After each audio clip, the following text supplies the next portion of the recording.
نحمده ونستعينه ونستغفره ونعوذ بالله من شرور أنفسنا ومن سيئات أعمالنا. من يهده الله فلا مضل له ومن يضلل فلا هادي له. أشهد أن لا إله إلا الله وحده لا شريك له وأشهد أن محمدا عبده ورسوله.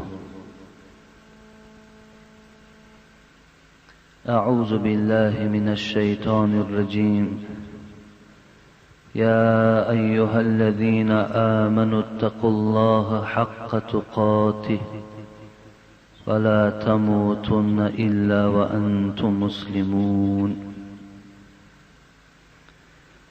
يا أيها الناس اتقوا ربكم الذي خلقكم من نفس واحدة وخلق منها زوجها وبث منهما رجالا كثيرا ونساء واتقوا الله الذي تساءلون به والأرحام إن الله كان عليكم رقيبا.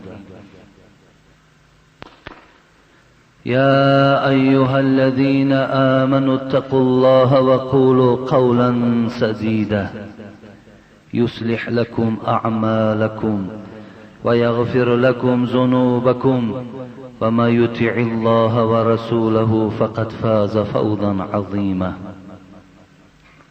صدق الله العظيم. فإن أصدق الحديث كتاب الله وخير الهدي هدي محمد وشر الأمور محدثاتها وكل محدثة بدعة وكل بدعة ضلالة. فأما بعد، السلام عليكم ورحمة الله وبركاته. همه شما بنده های خدا را به این روز سعید، به این روز عید تبریک و تهنیت میگویم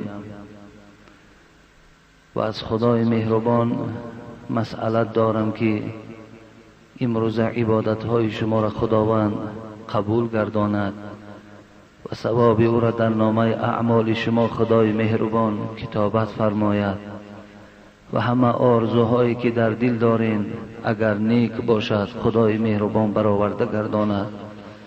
همه گذشتگانی ما و شما را خداوند مسئلت داریم که رحمت و مغفرت گرداند. بیماری های ما را خدای مهربان شفای کامل نصیب گردان. مسافرهای ما را خدای مهربان صحت و سلامت به خاندانشان رسان. جمهوری ما را پروردگار عزیز، پروردگار مهربان آباد و زیبا بگردان. همه ناآرامی ها از این جمهوری ما خدای مهربان برداشته بگردان. فیض و برکات را در این جمهوری ما خدایا همیشه نگهدار و تا جمعه آینده خدایا این جمعیت ما را در حفظ و امانت نگهداری. آمین یا رب العالمین.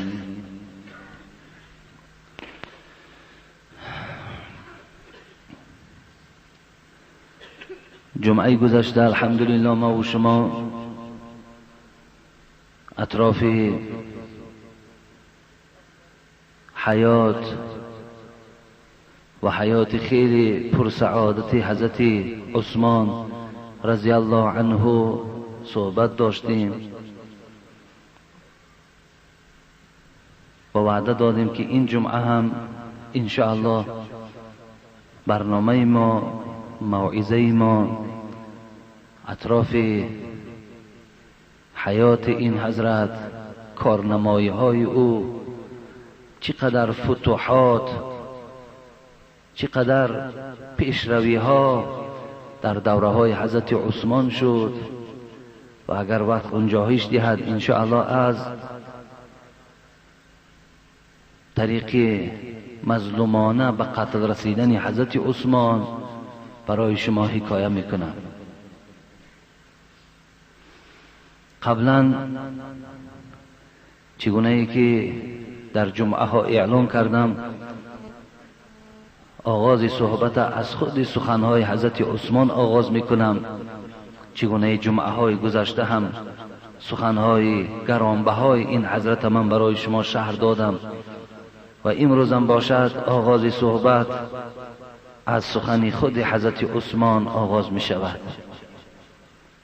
همون حکایه‌ای که ابن حجر عسقلانی که یکی از محدث، حافظ، فقیه، خیلی عالم دانا در کتاب خود سخنهای این حضرت را جمع کرده است، میگوید که من این حکایه را در قصه های ابوبکر و عمر رضی الله تعالی عنهم برای شما رسانیده بودم، لیکن سخن عثمان برای شما در این اطراف حبیب خدا شرح نداده بودم.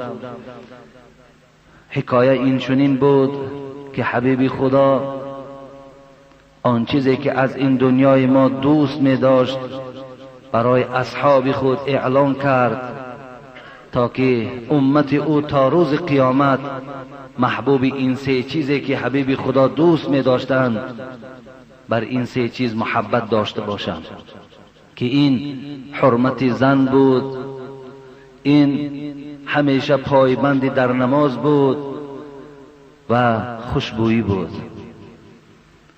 وقتی حضرت ابوبکر رضی الله عنه این سخن حبیب خدا را شنیدند ویم گفتند منم سه چیز را از این دنیا دوست می‌دارم. قسم به خدا اگر به حیات این حضرت ها نظر می افکنی، به خدا قسم پروای دنیا نداشتند، هیچ وقت تکیه به دنیا هم نکرده بودند، لیکن در برابر سخن پیغمبر خدا حضرت هم گفتند ابوبکر صدیق منم سه چیز را دوست می‌دارم. افسوس که آن چیزی که اونها دوست می داشتند امروز آن محبت آن چیزها را خدا در دل ما و شما جای نکرده است.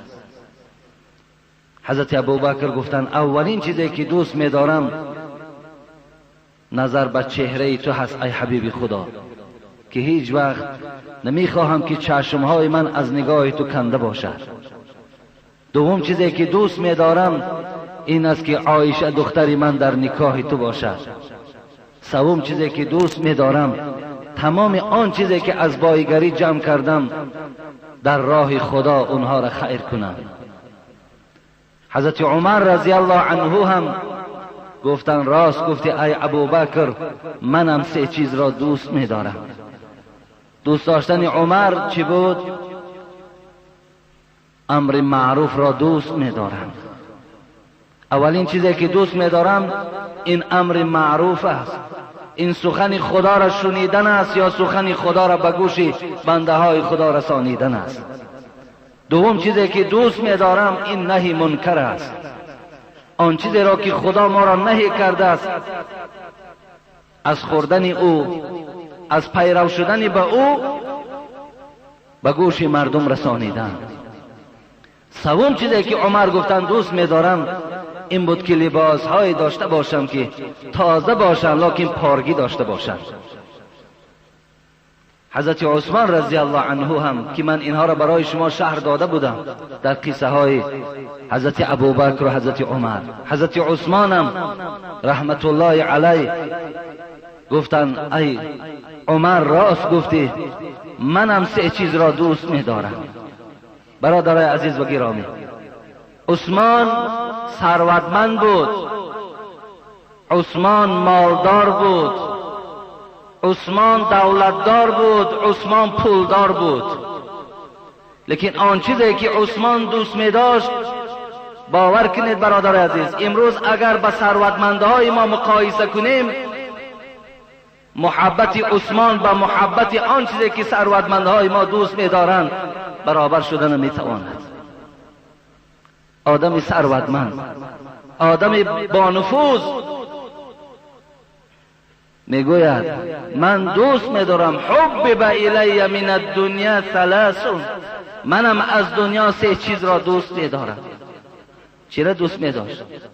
کاش که خداوند آن چیزی را که عثمان دوست می‌داشت امروز همون محبت در دل ثروتمندهای ما خداوند جای گرداند.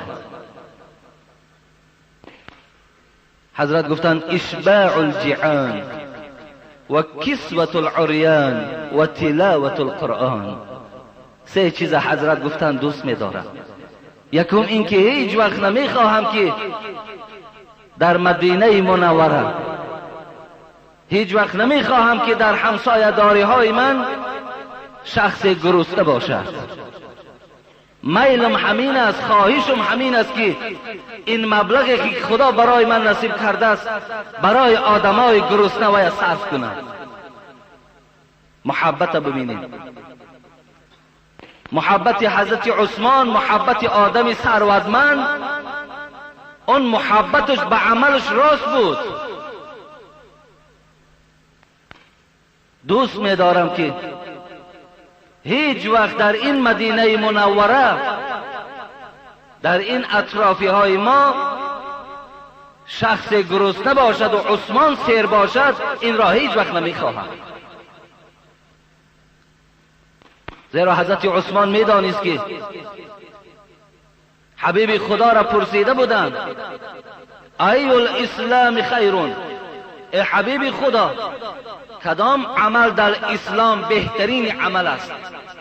رسول اکرم جواب دادند تطعم الطعام، بهترین عمل در اسلام خورانیدن یک آدم گرسنه است، دادن طعام به یک آدم گرسنه است، آدم مستحق، آدمی که محتاج با طعام است.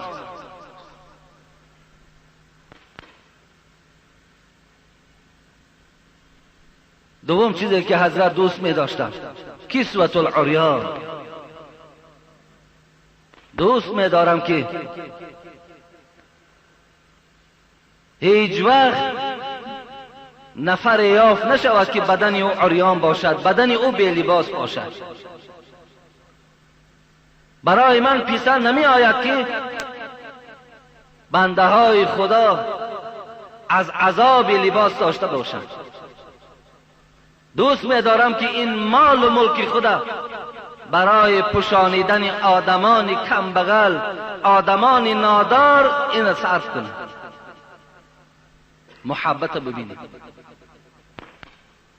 سوم چیزی که حضرت عثمان ثروتمند دوست می داشت تلاوت القرآن، تلاوت قرآن دوست می دارم.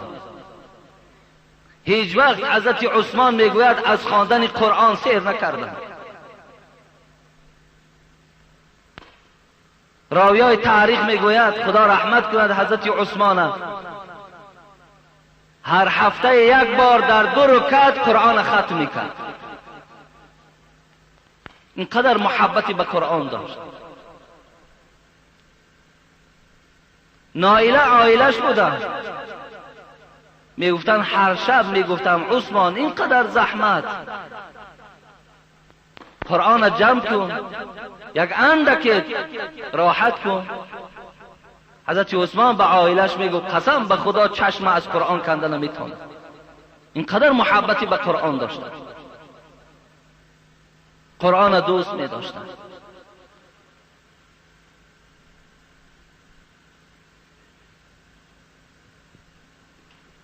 این محبتی بود که عثمان رضی الله عنه از این دنیا دوست می داشتن. برادرای عزیز، هموطنان مهربان، ما نیز باید که آن چیزی که عثمان دوست می داشت دوست داریم. وای برای سیر کردن، وای برای پوشانیدن یک آدمی کم بغل و نادار بسیار کوشش کننده بود. و وای میدانست که خداوند گفته بود انفق یا ابن آدم ینفق علیک، ای فرزند آدم تو آدمای نادار و به شرایط دستگیری کن، من که خدای تو هستم مبلغ تو را باز زیاد میکنم. از اینا حضرت درکدار بودند.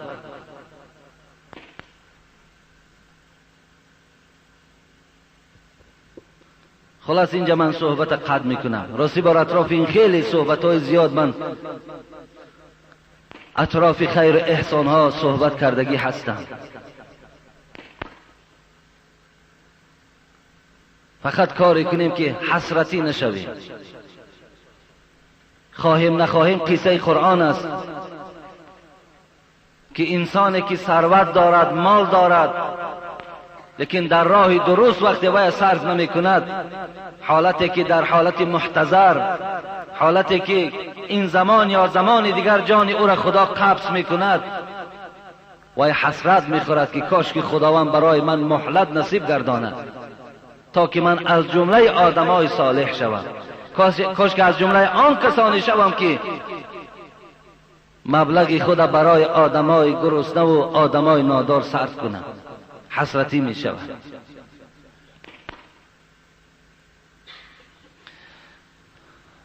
دوره های حضرت عثمان چگونه که حضرت ابوبکر رضی الله عنه خیلی دولت های زیاد فتح کردند و اسلام در اون دولت ها جاری کردند. حضرت عمر رضی الله عنه هم خیلی دولت های زیادی را فتح کرد، اسلام در اون دولت ها حکمران گردانید. حضرت عثمان وقتی که به خلافت برآمد که اون زمان مصر، سوریه، اردن، فلسطین، عراق همگی در زیر تصرف مسلمان ها بود، دیگر حضرت عثمان به این دولت هایش توجه نداشت، زیرا که اونا با پررگی الکی مسلمان ها این دولت ها را در دوره های حضرت عمر فتح کرده گرفته بودند. خیلی الکی مساحت دولت های اسلامی خیلی زیاد شده بود، حکمرانی هم در بالای اینقدر دولت ها الکی مشکلات ها داشت. حضرت عثمان در دوره های خلافت خود از بعضی از دولت های ایران، عراق بعضی شخصان سرکشی کردند. حضرت اونجا لشکر روان کرد، اونها را باز بار دیگر سرکوب کردند، با پررگی اونها را باز در اسلام در آوردند و در دوره های خلافت خود نقشه کشید که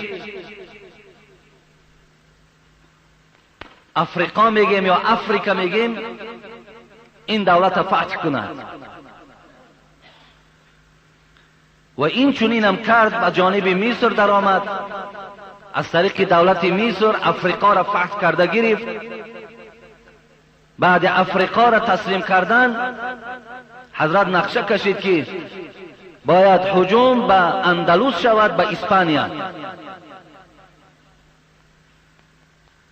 اگرچند دوره های حضرت عمر در معاویه که سردار دولت شام بود از حضرت عمر خواهش کرده بود که برای من اجازت ده، من همین اندلس اسپانیا را ضبط کرده میگیرم.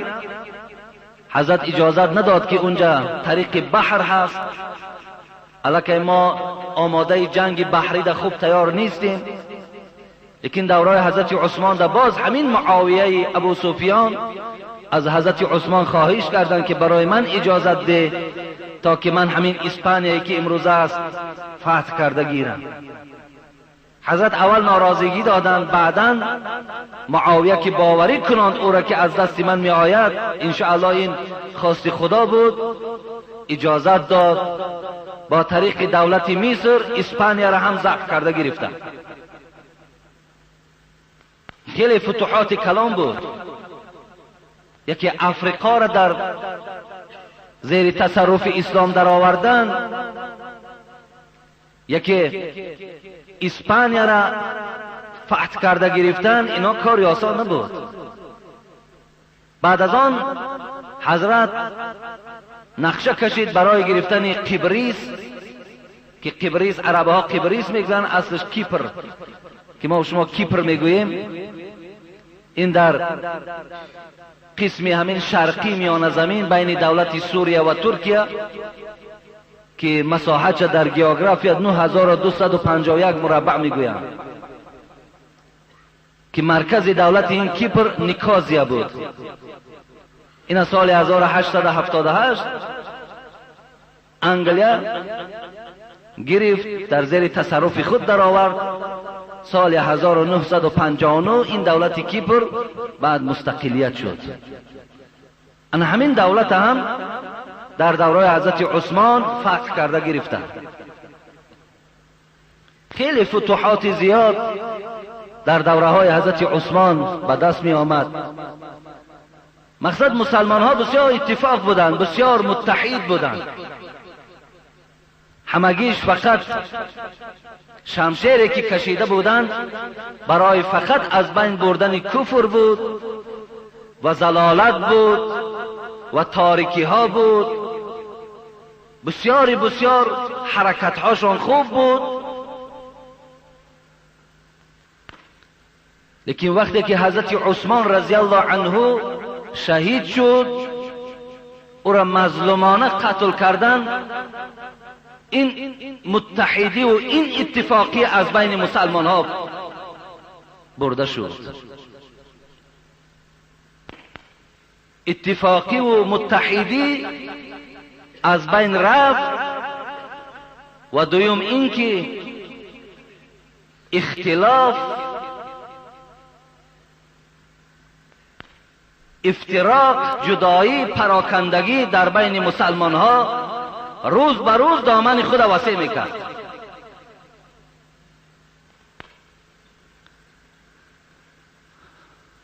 زیرا مردم مسلمان از این دسیسه های یهود بیدرک بودند. عبدالله ابن سبا که یکی از نفرهای یهود در لباس مسلمان در آمده بود از دوره های حضرت عمر، این بدبینی و این پراکندگی را در دل مسلمان ها روز به روز زنده میکرد.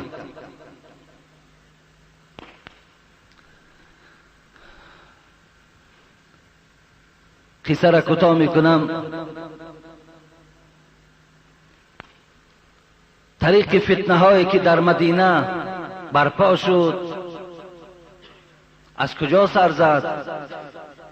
چی سبب شد که حضرت عثمان از دست مسلمان ها مظلومانه به قتل رسید؟ چی سبب شد؟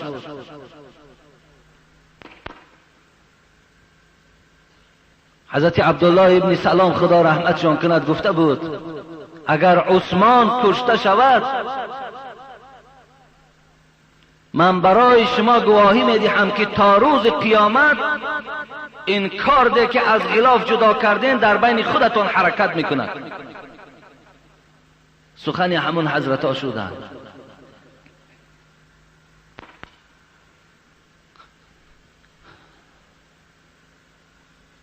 سرچشمه این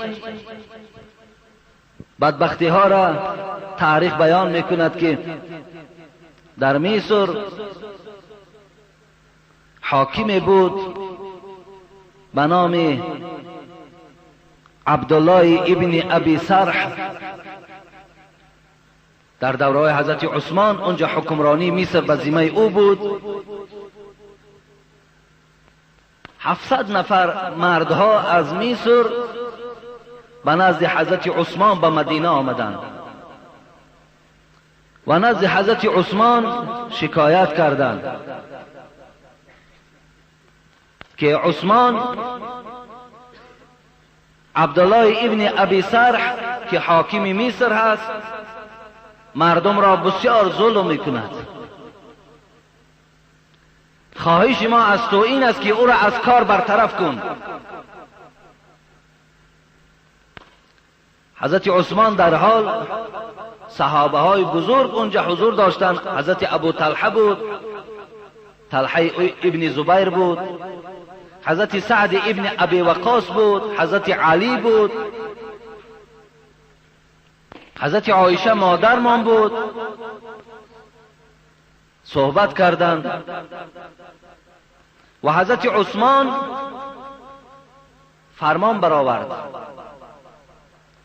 که عبدالله ابن ابی سرح از کار عزل کرده شود، جدا کرده شود. در جای او محمد فرزند ابوبکر انتخاب شود. من برای شما فقط همون جایشه که در ذهن شما ایسته.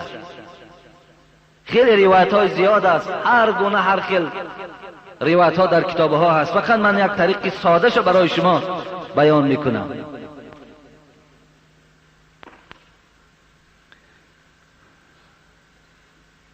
عبدالله ابن ابی سرح وقتی این شکایت کننده ها به نزد او رفتند تا جایی که اصلاح شود، تا جایی که یک توبه و ندامت کند، شخصانی که رفته شکایت کردند اونها را باز ظلم بالاشان دوچند کرد، حتی تاریخ میگوید یکی از اونها وفات کرد.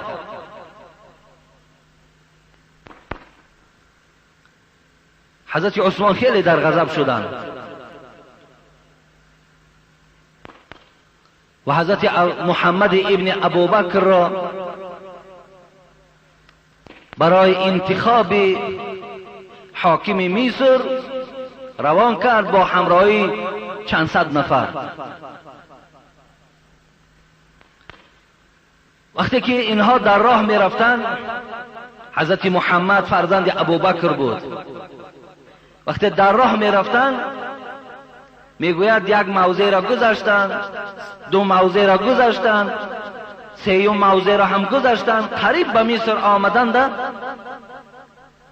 یک غلام بالای اشتر به پیش آنها سراسیمه میگذشت و به طرف مصر میرفت. فرزند ابوبکر محمد پیش راهی وی گرفت، گفتم مال کی هستی؟ گفت من غلام عثمان هستم. وقتی دویم بار پرسیدند تو غلام عثمان هستی؟ گفت نه، من غلام مروان هستم. مروان ابن حکم این معاون حضرت عثمان بود، بچه عمکش بود. دیدن که بسیار آدمی در تشویش است، بسیار آدمی سراسیمه هست. گفت همراه خودت یگان مکتوب داری؟ محمد فرزند ابوبکر پرسید. گفت نه ندارم. گفت هیچ مکتوبی ندارم، فقط حضرت عثمان مرا نزد همان حاکم مصر روان دارد. نفرهای محمد فرزند ابوبکر گفتند آخر حاکم مصر اینجاست، محمد ابن ابوبکر هست، ویا الله که از کار گرفتند، وی دیگر حاکم نیست، چگونه تو ویا حاکم مصر میگویی؟ گفت من نمیدانم، من عثمان روان کرده است. وقتی وی از اشتر فر آوردند، داخل همان اشتر وقتی که کاوشور کردن، از داخل یک مکتوب یافتند. اینا دشمنها تیار کرده بودند. در مکتوب نویسنده شده بود من عثمان هستم، به تو ای عبدالله ابن ابی سرح چنین بیان میکنم که وقتی که محمد فرزند ابوبکر به مصر رسید، همراه همون نفرهایی که میآید همگیش قتل کن. دسیسه را ببینید چگونه نقشه های یهود میکشند، دشمنان اسلام چگونه نقشه ها میکشند. ما مردم زیرک نیستیم، ما مردم بسیار ساده هستیم. اختلاف ببینید. وقتی محمد فرزند ابوبکر این مکتوب خواند، بسیار ناراحت شد، در آب پس گشتند آمدن مدینه. غلام همراه مکتوب داشتند، نزد حضرت علی آمدند. مکتوب به حضرت علی نشان دادند، به حضرت طلحه نشان دادند، به حضرت سعد ابن ابی وقاص نشان دادند، خواندند، در زیرش مهر زدگی. مکتوب گرفتن، همگیش ناراحت شدند. گفتن این چی کار بود که از جانب حضرت عثمان سر زده است؟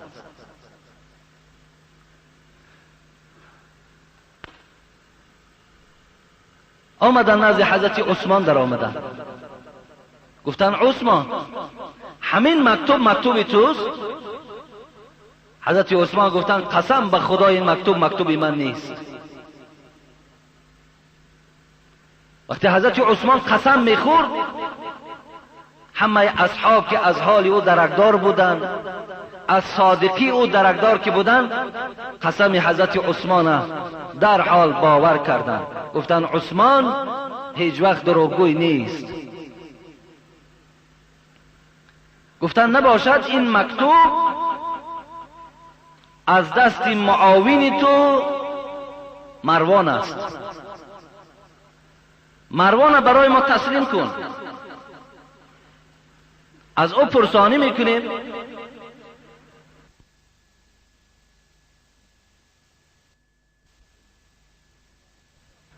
اگر عیب داشته باشد او را در جزای عالی میکشیم. لیکن حضرت عثمان رضی الله عنه که یقین دانست که این دسیسه هست، این ساختکاری است، این تشکیل کردن است، مروان به اینها نداد. گفت اگر من مروان به شما دهم، شما ویا به قتل میرسانید. شاید صله رحم حضرت عثمان بود و این نزدیکترین آدم عثمان بود، نخواست که ویا در دست اونا تسلیم کنه.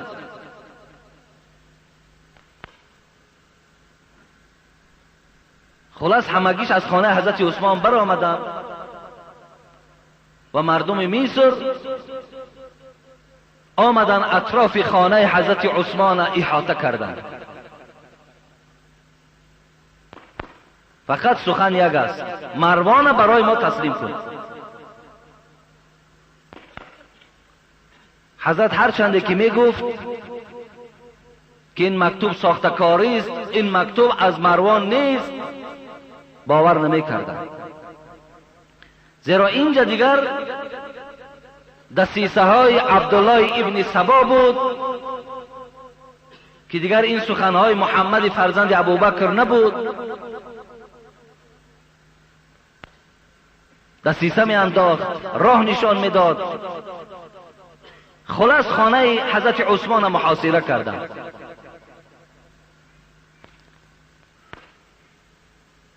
چیل روز اطراف خانه حضرت عثمان در محاصره بود. مردم زیاد، خیلی مردم زیاد جمع شده بودند. یک بار در این بین تیرباران هم خانه حضرت عثمان شد که حضرت علی هر دو فرزند خود، بعضی روایت‌ها حضرت امام حسن را برده نزد دروازه عثمان گذاشته بود که یکی مبادای عثمان یگان کسی آزار ندهد. حضرت طلحه و زبیر بچه های خود برده در اونجا گذاشته بودند. نفرهای حضرت عثمان هم اونجا بودند، محافظت میکردن حضرت عثمان. دیدن که کمی کمک ها از هر جانب به عثمان می شود، این دفعه قطعا اطراف خانه را با پررگی محکم کردند.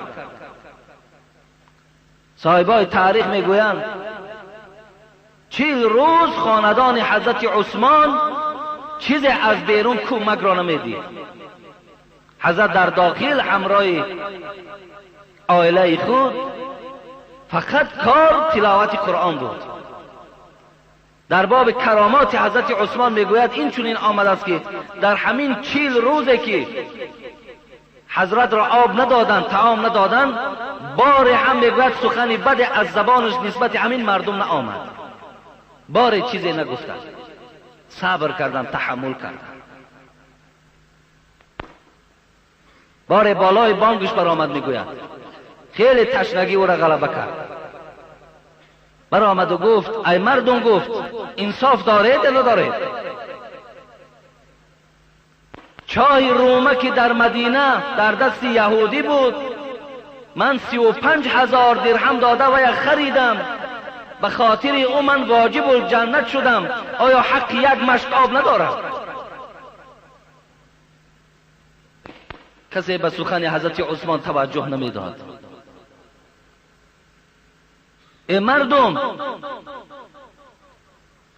اطراف مسجد حبیب خدا را من وسیع کردم، به خاطر وسع کردن اطراف مسجد من واجب الجنت شدم. همه شما شدیدید، اجازت نمیدهید که رفتن نماز جماعت خانه. نمیماندم، اطراف خانه احاطه شدگی. حضرت پس گشتن، دیدن هیچ فایده ندارد.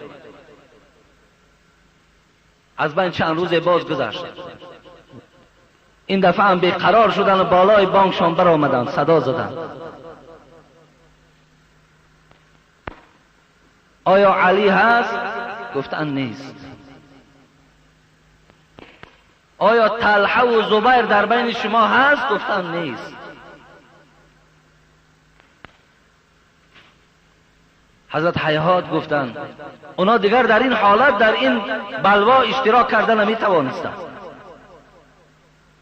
آنقدر بلوای بزرگ بود، آنقدر بلوای کلانی بود که دیگر این دوستای خدا، این صحابه های بزرگ پیغمبر به غیر کناره ایستادن دیگر هیچ چیز از دستشان نمی آمد.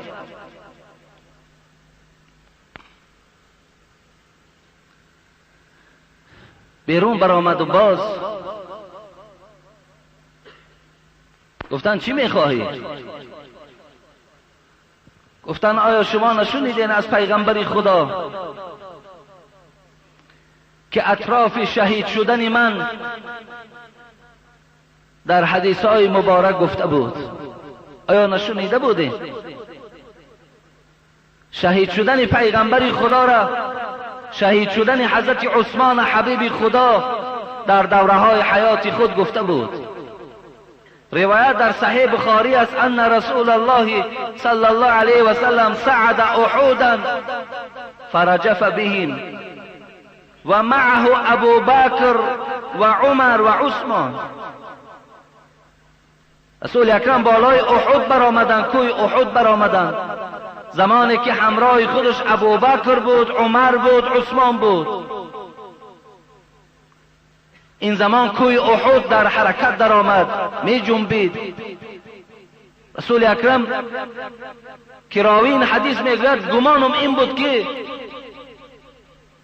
وضرب برجلی، با پایش همون کوه احد زد و گفت اسبد یا احد، ساکت شو ای احد، حرکت نکن، فإنما عليك نبی و صدیق و شهیدان. در بالای تو یک نبی هست، بالای تو یک پیغمبر است، بالای تو یک صدیق هست که مراد ابوبکر بود و بالای تو دو شهید هست که مراد عمر و عثمان بود. شهید شدن عثمان الله که حبیب خدا در دوره های حیات خود می گفت.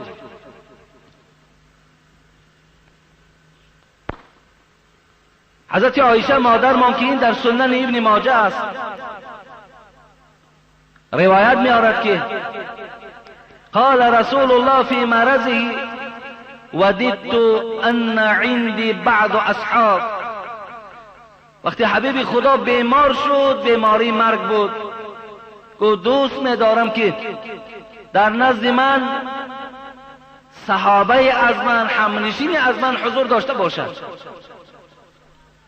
حضرت عایشه می گوید حبیب خدا را گفتیم قلنا الا ندعو لك ابو بکر فسکت، الا ندعو لك عمر فسکت. گفتیم ابو بکر نزد فریاد کنیم، حبیب خدا سکوت ایستادن، چیزی نگفتن. گفتیم عمر نزد فریاد کنیم، گفت نه فریاد نکنید، سکوت کردن. الا ندعو لك عثمان، قال نعم. گفتیم عثمان نزد فریاد کنیم، گفت بله عثمان نزد من بیارید. این از باب معجزات بود. مادرمان میگوید وقتی که فخلا به حضرت عثمان آمد، حبیب خدا میگوید با او یکلموه و وجه عثمان یتغیر. رسول اکرم چیزی با وی میگفت که عثمان چهرش تغییر میافت. همین قصه شهید شدن رسول اکرم پیش از مرگ با پررگی با عثمان نقل کرد. حضرت عثمان میگوید خیلی رنگ و روش تغییر یافت. بعدا وقتی عثمان پرسیدن رسول اکرم چی گفت؟ گفت عهد الی عهدا فانا صابر. حبیب خدا برای من عهد کرد که من در این عهد صبر کننده می باشم. این نشانه های بود از شهید شدن حضرت عثمان خبر میداد.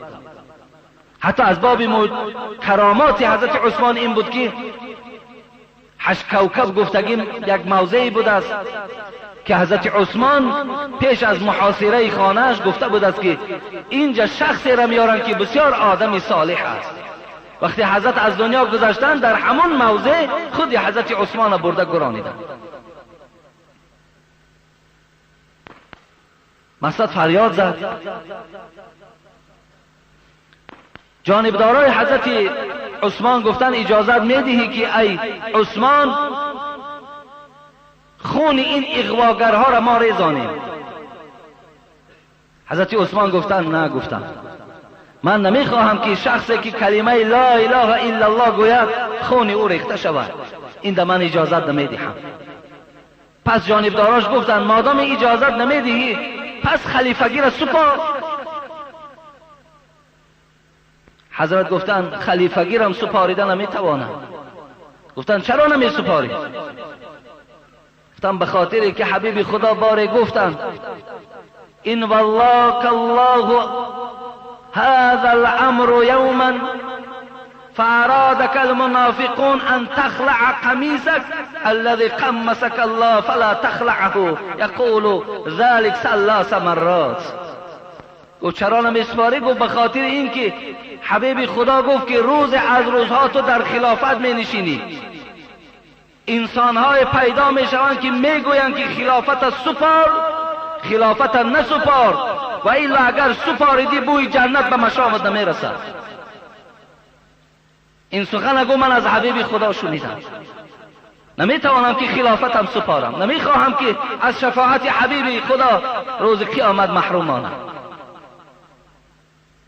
پس گفتن چیکار کنیم؟ خیر اجازت نمیدهی که با آنها محاربه کنیم، خلافت نمی سپاری به خاطری که پیغمبر خدا این چی من گفته است، چیکار کنیم؟ گفتن آرام باشه، امشب همش حل می شود. گفتن چگونه امشب حل می شود؟ گفت سحر پیغمبر خدا را خواب دیده بودم، خواب دیدم که حبیب خدا در خوابم در آمد یا عثمان حبسوک، یا عثمان خانه تو را محاصره کردن؟ قلت نعم یا رسول الله. گفتم بله ای حبیب خدا خانه من را محاصره کرد. عطشوک، عثمان تو را تشنه ماندن؟ قلت نعم. گفتم بله حبیب خدا 40 روز است که خاندان من آب نمیبینند. در خوابش حضرت عثمان میگوید با مردم حکایه دارد فعطانی دلوا من الماء. حضرت عثمان میگوید قسم به خدا حبیب خدا 100 تیلچه آب به من دراز کرد، از این آب نوشیدم، آنقدر لذت داشت قسم به خدا تا حال مزه او در دهان من است. بعد نوشیدن آب حبیب خدا گفتن یا عثمان ان شئت افطرت عندنا و ان شئت نصرت علیهم فاخترت عندكم. قال عثمان. حضرت رسول اکرم در خوابش چی گفته بود است؟ عثمان گفته است اگر خواهی روزت امشب در جنت نزد من بکشایی و اگر خواهی بالای این بلواچیا، بالای این اغواگرها تو را نصرت میدهیم، کدامشو میخواهی؟ حضرت عثمان همان روزدار بودند. حضرت عثمان گفتند قلت فاخترت عندكم. حبیب خدا نصرت بالای اینها را نمیخواهم، فقط میخواهم این که افطار روز شکاییم نزد تو در جنت بگاهی شود. گفت این بیگاه، گفت کار حل می شود. و همچنان هم شد. بیگاه بود 35 هجری بود، 18 ماه ذوالحجه روز جمعه بود که این شخصانی که اطراف خانه را احاطه کرده بودند و جانب در آمدن نمی توانستند. به خاطر که اونجا فرزندهای اصحاب کرام، فرزندان حضرت علی، طلحه، زبیر حضور داشتند. اگر به جانب در می در آمدن اینها را حتمی قتل میکردن. به این خاطر اینا نخواستن، گفتن اگر اینها را قتل کنیم پس مردم قریش همگیش به بالای ما میخیزند. این نقشه های عبدالله ابن سبا تیار میکرد و به محمد فرزند ابوبکر میداد. خدا رحمت کند ابوبکر صدیق. شاید از این فرزندش خیلی ناراحت شده باشد. مصلحت کردند محمد فرزند ابوبکر همراه 2 نفر که بعض تاریخ ها میگن اون غافقی ابن حرب بود و دیگرش سواد بود و دیگر میگوید کینانه بود. همراه این محمد از جانب پس رفته و به بالای خانه حضرت عثمان وارد خانه شده. وقتی وارد خانه در آمدن، نایله عائله عثمان فریاد زد، داد گفت، زیرا حالت اونها را دید، یقینا میدانست که اونها عثمان قتل میکنند. وقتی فریاد زد، یکی از اونها بدبخت دستش برداشت، یک چپات در بالای روی زن حضرت عثمان نایله زدند. حتی بعض روایت ها میگوید حضرت نایله زن حضرت عثمان کمی مقابلیت نشان داد و چند انگوش هم در اینجا از کار این دشمن ها از دست داد. عاقبت وقتی در آمدن که رسول حضرت عثمان سین مبارک 88 بودند. در پیش کتاب قرآن کشادگی حضرت قرآن میخوندند. همون باب معجزه پیغمبر خدا که یا عثمان انک ستقتل مظلوما و تقطر قطرة من دمک علی فسیکفیکهم الله و هو السمیع العلیم. از باب معجزات حبیب خدا و عثمان گفت تو مظلومانه به قتل میرسی و خون تو در بالای این آیت فسیکفیکهم الله و هو السمیع العلیم که در سوره بقره است بالای همین میچکد. همون آیت در آمدند که محمد فرزند ابوبکر از ریش حضرت عثمان می‌دارد. ریش خیلی کلان داشتند، ریش خیلی زیبا داشتند. حضرت عثمان وقتی محمد فرزند ابوبکر را می‌بیند ریش او را می‌دارد، بسیار ناراحت میشد. میگوید محمد به خدا قسم پدری تو این ریش مرا در حال حیاتش زیارت بکرد. اگر این احوال از تو ببیند در همین زمان قسم به خدا از تو فرزندش ناراحت میشود. محمد فرزند ابوبکر میگوید قفا نشد، لرزه در وجودش افتید، زیرا دیگر دستش پیش نمیرفت. لیکن غافقی و این سواد و کنانه‌ای که همراه او بود میگوید یک ضربه در سر حضرت عثمان زدن.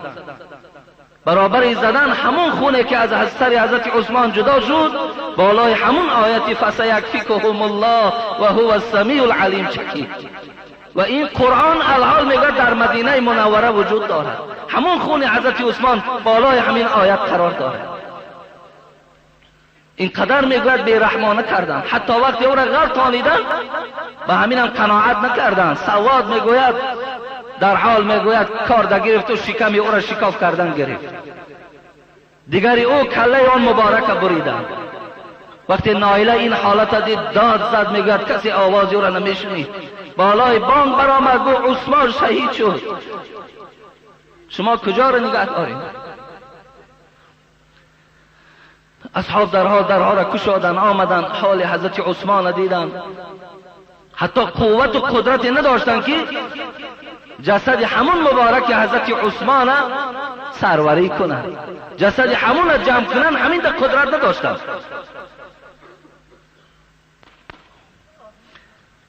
حضرت به شهادت رسانیدن.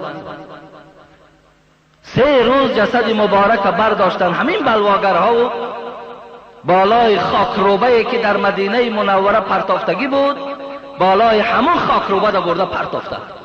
3 روز جسد مبارک قبرستان ندید. کسی قدرت پیدا نمی کند که این جسد برده در قبرستان گراند. اینقدر بلواگرها زیاد بودند.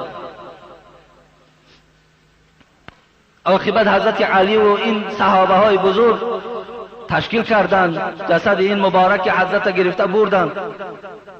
در جنت البقیع وقتی که در آمدن، حتی در همون جنت البقیع هم راه هشته دادند. در یک اطرافی که خود حضرت گفته بود که این کناره از جنت البقیع است، اینجا یک مرد صالح گرانده می شود، در همون پاگه زمین جسد مبارک گرانیدند. حضرت علی در جنگ جمل از او پرسیدند نسبت حضرت عثمان چی میگویی؟ گفت به خدا قسم، گفت من شرم می‌دارم بیعت کنم به اون انسان‌هایی که انسان را به قتل رسانیدن که ملائکه ها از او شرم می‌کردند. من با کسان بیعت شرم می‌دارم بیعت کنم به آن کسانی که حبیب خدا در دار حیاتش گفته بود عثمان در جنت رفیق من است. من شرم می‌دارم. گفت حضرت حسن رحمت الله علیه فرزند حضرت علی بالای منبر برآمد، میگوید بالای منبر برآمد و گفت ای مردم امشب خواب دیدم بعد قتل حضرت عثمان. گفتن چی خواب دیدی؟ گفت خواب دیدم که پروردگار در بالای عرشش است و در زیر پایه عرش رسول اکرم صلی الله علیه و سلم قرار دارد. این زمان حضرت ابوبکر آمدند و دست مبارکش بالای شانه ابوبکر در گذاشتند، بالای شانه رسول اکرم در گذاشتند. این زمان نگاه کردم حضرت عمر می آید و دست مبارکش بالای شانه حضرت ابوبکر در گذاشتند. نگاه کردم حضرت حسن می گوید حضرت عثمان می آمد زمانی که کله مبارک در دستش بود و نزد این عرش الهی آمد. گفت پروردگارا از بندگانت بپرس برای چی منت مظلومانه به قتل رسانیدم. این زمان حضرت امام حسن میگه نگاه کردم 2 جوی خون روان شد. مردم از حضرت علی میپرسند حسن چی میگوید؟ گفت آنچه دیرا که در خوابش دید همون برای شما میگوید. حضرت حذیفه رحمت الله علیه پرسیدند قاتلان عثمان چی جزا داده می شوند؟ گفت قاتلان عثمان همگی ظالمند در دوزخند لکن عثمان در جنت است. همچنان هم شد. این کنانه ای که سر این مبارک حضرت تاریخ میگوید جدا کرد از دست خود پدر او معاویه فرزند حویج بود. پدرش به خاطر خون عثمان ریزاندن فرزند در حیات قتلش کرد. فرزندش همون فرزنده که خون عثمان ریزانده بود. همین معاویه ابن حدیج محمد فرزند ابوبکر هم دستگیر کرد، قتل کرد و در یک شکم اسب، تاریخ طبری میگوید در یک شکم اسب میگوید داخل کرد و بست و در آتش علاوش زد. الجزا من جنس العمل. از مکافات عمل غافل مشو. گندم از گندم بجروید جو ز جو. هر چیزی که کار جو را حتمی میدروید. حضرت عبدالله گفتن ابن مسعود قسم به خدا گفتن تا قیامت ما عوض عثمان در آدم یافتن نمیتوانیم هیچ وقت. از سعید ابن مسیب پرسیدند ای امام مسلمان ها کیف کان قتل عثمان و کیف خذله اصحاب محمد؟ حال آن کسانی که عثمان قتل کردند چیست حکمشان و آن کسانی که کناره‌جویی کردند اینجا دستگیری نکردن عثمان حال اونها چیست؟ سعید ابن مسیب بسیار جواب خوبی گفتند. منم با همین جواب حضرت سعید ابن مسیب قانع میشویم. حضرت گفتند قتل عثمان مظلوما و من قتله ظالما و من خذله کان معذورا عند الله. کسی عثمان قتل کرد قتل عثمان مظلومانه بود، بیگناه بود. کسی وی قتل کرد وی ظالم است و کسی کناره‌جویی کرد اونها عذر در پیش پروردگار دارند. این جواب سعید ابن مسیب بود. وقتی قتل کردن در حال صندوق‌های حضرت عثمان شکافتند. صندوقی داشت در خانه. خیلی فکر کردن این حضرت دولت و سولت زیاد جمع کرده است، صندوق میکشایند، صندوق چیزی ندارد مگر یک صندوقچه در داخل اوست. این صندوقچه را هم زده شکافتند، میبرارن از داخل یک مکتوب میبرارن. در مکتوب نویسانده شده است بسم الله الرحمن الرحیم با خط خود حضرت عثمان: اشهد ان لا اله الا الله وحده لا شریک له و ان محمدا عبده و رسوله و ان الجنة حق و ان النار حق و ان الله یبعث ما فی الصدور لیوم لا ریب فیه ان الله لا یخلف الميعاد علیها نحیا و علیها نموت و علیها نبعث ان شاء الله. خدای مهربان این عقیده را عقیده همه ما و شما مسلمان ها گرداند. این بایگری عثمان بود، بایگریش همین بود. گواهی میدهم این که خدا یک و یگانه است، هیچ ذات و هیچ شریک ندارد و گواهی میدهم که محمد بنده خداست و رسول اوست و گواهی میدهم که جنت حق است، دوزخ حق است و آن چیزی که در دل بندگان مؤمن است روز قیامت همه این آشکار میشه. خداوند در قیامت هیچ شک به آمدن قیامت نداره. علیها نحیا و علیها نموت. با همین عقیده زندگی میکنم، با همین عقیده میمیرم، با همین عقیده انشاءالله روز قیامت از قبر سر میبردارم. این سخن حضرت عثمان در مکتوبش بود. مقصد دشمنای اسلام اختلاف انداختند، شور و غوغا انداختند، عاقبت این یار پیغمبر خدا را هم به قتل رساندند. برادرای عزیز و گرامی، ما باید که از اختلاف ها دور باشیم. قسم به خدا عثمان وقت قتل کردن ما و شما کجا میستیم؟ امروز هر گونه نمودهای جریان ها و هر گونه نمود دین ها در همین تاجیکستان ما و شما هم فعالیت دارد. هر کدام اون میخواهد که فکر خودش، عقیده خودش در ذهن شما جای کند، عاقبت در بین ما و شما هم اختلاف اندازد، عاقبت ما و شما را پراکنده اندازد، عاقبت ما و شما با یکدیگر دشمن شویم. برادرای عزیز، به خدا قسم از قعر دل میگویم، از سوز دل میگویم، به الله قسم ما هم دلسوز هستیم، ما هم میخواهیم که شما جنت روید. از اختلافات دور باشید. به هیچ عقیده و به هیچ یک سخنهایی که به گوش شما میرساند هیچ اهمیتی ندهیم. پرسیم برادرای عزیز، پرسیم. امروز هر گونه راه ها در اینجا وجود دارد. کدام ما و شما میخواهیم خاندان ما و شما ناراحت باشد، خاندان ما و شما نارام باشد؟ هیچ کدامتون نمیخواهیم. پس تاجیکستان هم خاندان همه ما و شماست. هیچ وقت نخواهیم که در این ملک ما و شما هم ناآرامی ها شود، اختلاف ها شود، بدبینی ها شود، کشمکشی ها شود. نه وکک نو همین اختلاف، همین نافهمی ها بود که خیلی مردم ما و شما را در بدر کردن، خیلی مردم ما و شما کشته شد. همونش برای ما و شما بسنده است. عاقبت اختلاف، عاقبت کشمکش، مرحمت خلاصش انا همین است. و آخر دعوانا عن الحمد لله رب العالمین. خدای مهربان همه اختلاف و نافهمی ها را از بین ما مردم دور اندازی. خدایا در ذهن ما فهم کاملا جایگیر بگردانی. خدایا در دل همه ما محبت نسبت با یکدیگرمان زیادتر بگردانی. و خدایا آن بندگانی که در این راه کشته شدند همگیش خدای رحمت و مغفرت گردانی. و آن محبت و آن شوق و آن ذوقی که این حضرت ها در دلشان داشت خدایا برای ما هم نصیب و روزی بگردانی. خدایا عبادت های ما را قبول گردان و تا جمعه آینده خدایا این قوم و جمع ما را در حفظ امانت نگه داری. آمین یا رب العالمین. ان شاء الله جمعه های گذشته اطراف بعضی سوال هایی که به من هست جواب میگویم. بعدا آخران قصه های حضرت علی رضی الله عنه را هم برای شما میرسانیم.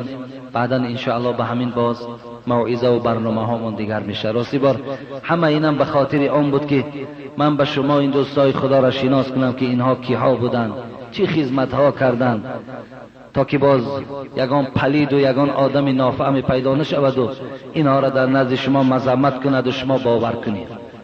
شما حقیقت آنچه که من به شما میگم به خدا همش از صحیح سیته است، از صحیح بخاری است، از صحیح مسلم است، از سنن ابو داود و سنن ابن ماجه و ترمذی است. هیچ کدام این ان شاء الله یگان سخنی نیست که اونها را شما گوی مورد محاکمه یا ناباوری در شما پیدا کند، از آن جمله نیستند. خدا همه شما را در حفظ امانش نگه دارد.